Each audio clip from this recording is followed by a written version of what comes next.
Welcome to my YouTube channel and this is the JavaScript tutorial 22. इसमें हम cover करने वाले हैं the concept of promise चेनिंग। Promises के बारे में इससे पहले ऑलरेडी 2 ट्यूटोरियल्स हम कवर कर चुके हैं, ठीक है। आपका इंट्रोडक्शन से लेके और उसके बाद में जो अभी आपका देन एंड कैच मेथड होता है उसके बारे में हम ऑलरेडी कवर कर चुके हैं, ठीक है। तो आज हम देखने वाले हैं प्रॉमिस चेनिंग का कॉन्सेप्ट। जैसे चेनिंग से आपको कुछ समझ में भी आ रहा होगा। बेसिकली आपको अब तक ये पता चल गया होगा कि हम प्रोमिसेस का यूज़ क्यों कर रहे हैं।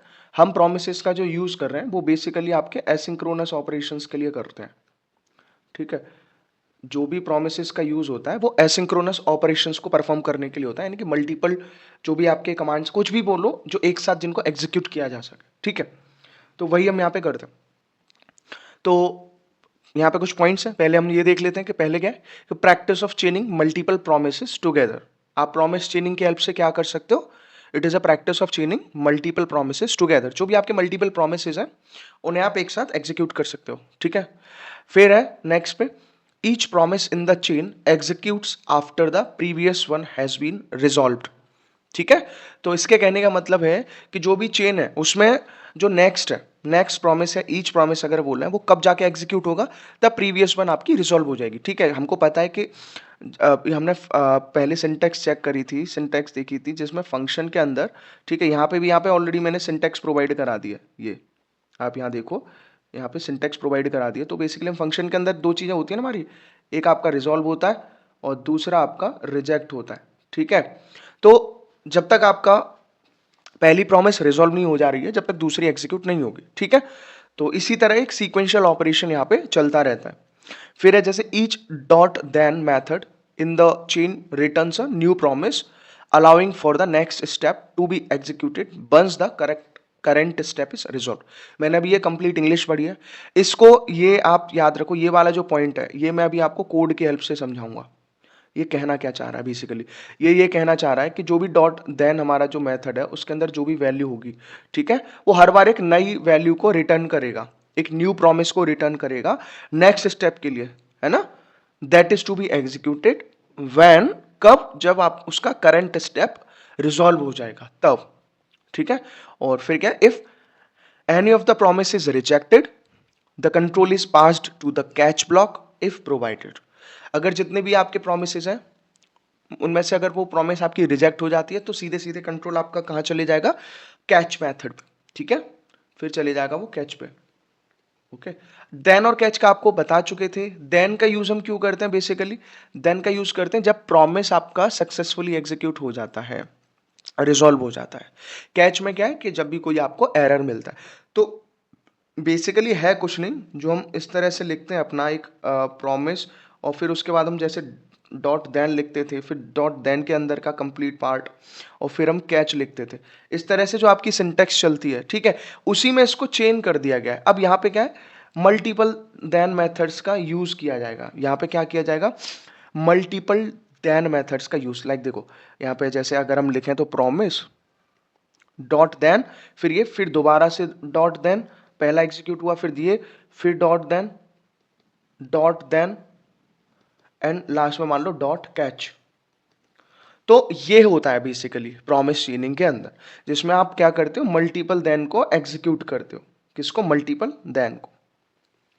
क्लियर है। तो अभी आपको समझ में आया होगा। मैं अभी भी रिकमेंड करूंगा कि पहले 2 प्रीवियस ट्यूटोरियल्स को अच्छे से देख लें, ठीक है, उनमें हम बेसिकली कर क्या रहे हैं, ठीक है। चलो तो अब मैं सीधे सीधे चलता हूं अपने कोड पे, ठीक है। अब यहाँ पे आप चाहो तो इसका स्क्रीनशॉट ले सकते हो और स्क्रीनशॉट लेने के साथ साथ इसे नोट भी कर सकते हो। क्लियर है, मैंने एक्सप्लेनेशन कर दिया। अब मैं आपको यहाँ पे कोड की हेल्प से समझाता हूँ। चलो अब हम गए, हमारे पास एक अपना बॉयलर प्लेट कोड है, ठीक है। यहाँ पे हम इसको रन करा के देखते हैं कैसे हम इसका प्रोग्राम बनाएंगे। तो बहुत सिंपल है। अगर हम बात करें यहाँ पे तो सिंटेक्स क्या होती है अब प्रोमिसेस की, हमने हमेशा प्रॉमिस को कैसे डिफाइन करा अभी तक 2 ट्यूटोरियल में, लाइक लेट प्रॉमिस, स्पेलिंग गलत कर दी मैंने, let promise and promise equal to, हम फिर क्या करते हैं with the help of new keyword हम अपना इस तरह से प्रॉमिस डिफाइन करते हैं। और प्रॉमिस डिफाइन करने के बाद में, ठीक है, अभी मैं आपको एक चीज और बताता हूं, ठीक है। आपने इस तरह से डिफाइन कर दिया, ये एक प्रॉमिस डिफाइन कर दी। अब मैं इसके अंदर दो चीज़ें यूज़ करूंगा, ठीक है।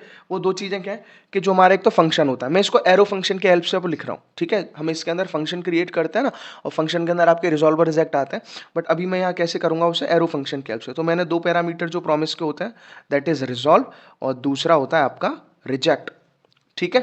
दोनों पैरामीटर्स यहाँ पे ले लिए। अब मैंने यहाँ पे अपने एक एरो फंक्शन का यूज़ करा, ठीक है, और ये आया मेरे कोड का ब्लॉक।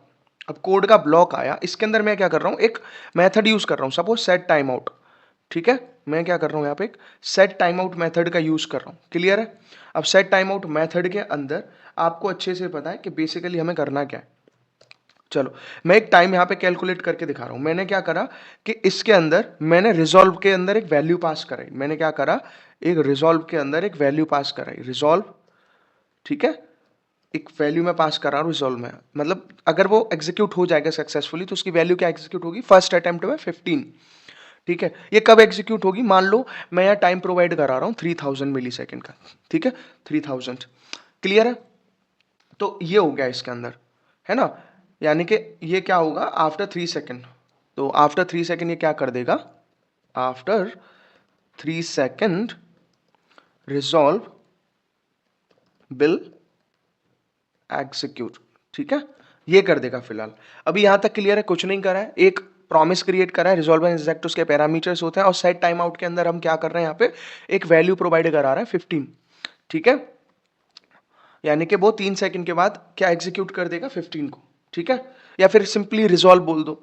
तो अभी ये क्लियर है। अब इसके बाद मैं चलता हूं अपनी चेनिंग पे। यहां तो हमने प्रॉमिस डिफाइन करी या क्रिएट करी, जो भी बोलो वो एज इट इज है, ठीक है। धीरे धीरे आपको समझ में आता जाएगा। हो सकता है कि फर्स्ट ट्यूटोरियल आपको एकदम से समझ में ना आया हो, बट अभी वो क्लियरली समझ में आएगा, ठीक है, जैसे जैसे हम प्रैक्टिस करते जाएंगे। तो प्रॉमिस, ठीक है। अब प्रॉमिस के बाद हम क्या लगाते हैं, डॉट देन। हमारा ये रहा पहला देन। मान लो मैं 3 ऑपरेशंस करूंगा डॉट और देन के अंदर, तो एक ये रहा, ठीक है। देखो फिर मैंने दोबारा लगाया डॉट देन, और फिर मैंने एक और लगाया, मुझे 3 ऑपरेशन कर रहे हैं, क्लियर है। ये क्लियर हुआ यहां तक। अब इसके बाद में मुझे लास्ट में क्या लगाना, कैच। मैंने बहुत सिंपल तरीके से यहाँ पे आपको दिखा दिया, बहुत सिंपल तरीके से। और यहाँ पे आ गया अपना, ये एक सिंपल आपकी क्या हो गई, सिंटैक्स हो गई, ठीक है। ये आपकी एक सिंपल सिंटैक्स है जो हम पढ़ते आए प्रॉमिस चेनिंग के अंदर, ठीक है। वो मैंने करा। अब मैं पहले देन के अंदर जाता हूँ, ठीक है। अब मैं अलग अलग इनको लिखूंगा यहाँ पे। पहले देन के अंदर गया और मैंने एक पैरामीटर लिया जो रिजॉल्व की वैल्यू लेगा एज अ कॉल बैक, ठीक है। मैंने उसको क्या लिया यहाँ पे, रिजल्ट, ठीक है, रिजल्ट लिया। अब उसकी वैल्यू क्या आएगी, ठीक है। देखो बच्चों, अब आपको एरो फंक्शन समझ में आना चाहिए, ठीक है। मैं एरो का यूज करूंगा यहाँ पे। अब रिजल्ट के अंदर मैंने एक ब्लॉक बनाया जैसे हम बनाते हैं, और यहाँ पे मैंने एक कोई वैल्यू प्रिंट करानी है, लाइक कॉन्सोल डॉट लॉग, और कॉन्सोल डॉट लॉग के अंदर मैं यहाँ पे क्या प्रोवाइड करा दूंगा, आपका रिजल्ट, ठीक है। मैंने यहाँ पे क्या प्रोवाइड करा दिया, कॉन्सोल डॉट लॉग के अंदर यहाँ पे रिजल्ट प्रोवाइड करा दिया, ठीक है। चलो अब इसके बाद में, पहले में तो हम यही कर रहे हैं। अब ये करने के बाद, अब देखो मैं एक चीज और करने वाला हूं यहाँ पे, ठीक है। मैं यहाँ पे क्या करने वाला हूं कि मैं एक मल्टीप्लाई देता हूं। सपोज मुझे क्या लेना है, एक रिटर्न का यूज करा मैंने, और रिटर्न का यूज करके यहाँ रिजल्ट और मल्टीप्लाई बाई 2 सपोज, ठीक है। तो ये इस तरह करा। चलो तो ये तो रहा आपका पहला दिन। अभी मैं पहले लिख देता हूं, आप समझो। फिर मैं अपने दूसरे दिन में गया, फिर मैंने रिजल्ट लिया, समझना। फिर मैंने यहाँ पे क्या लिया, यहाँ पे फिर से रिजल्ट लिया। अब ये रिजल्ट में जो वैल्यू आएगी ना, वो ये वाली वैल्यू आएगी, अपडेटेड वैल्यू, ठीक है। रिजल्ट, और रिजल्ट के बाद में फिर से सेम सिंटैक्स, मैंने एरो मेथड का यूज करा, यहाँ मेरा ब्लॉक आ गया। और ब्लॉक आने के बाद यहाँ पे ब्लॉक आने के बाद में मैंने लिखा कॉन्सोल डॉट लॉग, और कॉन्सोल डॉट लॉग के अंदर फिर से मैंने क्या करा, रिजल्ट पास कराया, ठीक है। फिर से क्या कराया, रिजल्ट पास कराया, क्लियर। अब फिर मैंने लिख दिया यहाँ पे same, return result multiply by 2, ठीक है। हाँ सेमी कॉलन लगा देते हैं। तो 2 दिन हमारे हो गए कंप्लीट। फिर हम तीसरे पे गए, बेसिकली कोड हम हर बार सेम ही लिख रहे हैं, ठीक है। फिर हम यहाँ पे गए, ठीक है। मैं बार बार इसीलिए दिखा रहा हूँ, रिजल्ट, यहाँ पे आपका रिजल्ट आया, और रिजल्ट के बाद में फिर आपने एरो फंक्शन का यूज़ करा, फिर आपका ब्लॉक आया, और ब्लॉक के बाद में, अच्छा सबसे पहले अभी ये करने के बाद में फिर हम यहाँ पे ब्लॉक पे गए अपने, और ब्लॉक पे जाने के बाद फिर से हमने क्या करा भाई, कॉन्सोल console डॉट लॉग, और console डॉट लॉग के अंदर यहाँ मैंने लिखा रिजल्ट, ठीक है, और रिजल्ट लिखने के बाद में ये करा और फिर सेम उसको रिटर्न करा दिया, ठीक है, रिटर्न करा दिया। अब रिटर्न क्या कराना है हमें, रिजल्ट मल्टीप्लाई बाई 2, समझ रहे हैं आप ये बात, ये कराया ऑपरेशन हमने परफॉर्म। अब हम अपने कैच पे गए, कैच में हम क्या लेते हैं, अगर कोई एरर आ जाता है यानी कि रिजेक्ट वाली वैल्यू, ठीक है, तो कैच में गए अगर हम, तो कैच में आपको यहाँ पे क्या मिलेगा, कैच में सबसे पहले सेम मैं यहाँ पे एरर डिफाइन करूंगा एक, ठीक है, मतलब एक मैसेज, और एरर के अंदर विद एरो फंक्शन यहाँ पे क्या किया गया इस तरह से। फिर मैं अपने ब्लॉक पे गया। आई होप अब आपको सिंटेक्स समझ में आती जा रही होगी। It is just a matter of practice, आप जितना प्रैक्टिस करेंगे उतना आप इसको समझ पाएंगे। console डॉट लॉग और इसके अंदर आप कुछ भी दिखा दो, ठीक है, सपोज एरर मैसेज आ गया, ठीक है, और ये एरर मैसेज किसको लेगा, जो भी आप यहाँ पे वैल्यू लिख रहे हैं ना बच्चों, ठीक है, ये एरर, ठीक है, इस तरह से।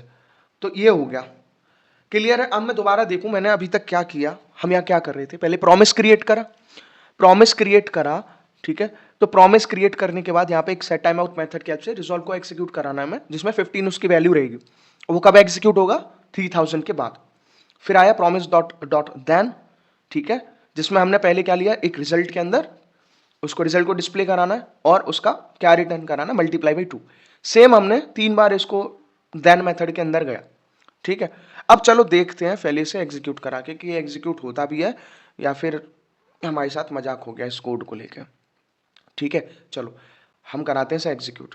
अब यहाँ पे गए हम इसमें, आप यहाँ पे देखो आपको यहाँ 3 वैल्यू दिख रही होंगी कंसोल में, 15, 30 एंड 60, ठीक है। मैं दोबारा से देखो, अगर यहाँ मैं 3000 की जगह पे 5 कर देता हूँ सपोज, 5 का मतलब क्या होता है, 5 सेकंड के बाद। अब देखो काउंट करना, मैं इसे रन कराता हूँ दोबारा से, 1 2 3 4 5 हो गया, ठीक है। तो 15, 30 एंड 60 मतलब एक ही वैल्यू से मल्टीपल ऑपरेशंस हमने परफॉर्म करा लिए, इसी को बोलते हैं हम एसिंक्रोनस ऑपरेशंस को परफॉर्म कराना, जहां पे आप साइमल्टेनियसली एक साथ टास्कों को एग्जीक्यूट कर सकते, ठीक है। चलो अब जैसे यहाँ 60 है, अगर आप यहाँ रिजल्ट में 3 लिख देते, सपोज यहाँ पे क्या कर देते, 3 लिख देते, अब इसे रिफ्रेश कराते तो वो कुछ और वैल्यू यहाँ पे प्रोवाइड करा देता, वो तो हमारी मर्जी है, ठीक है, लेकिन नहीं, है ना।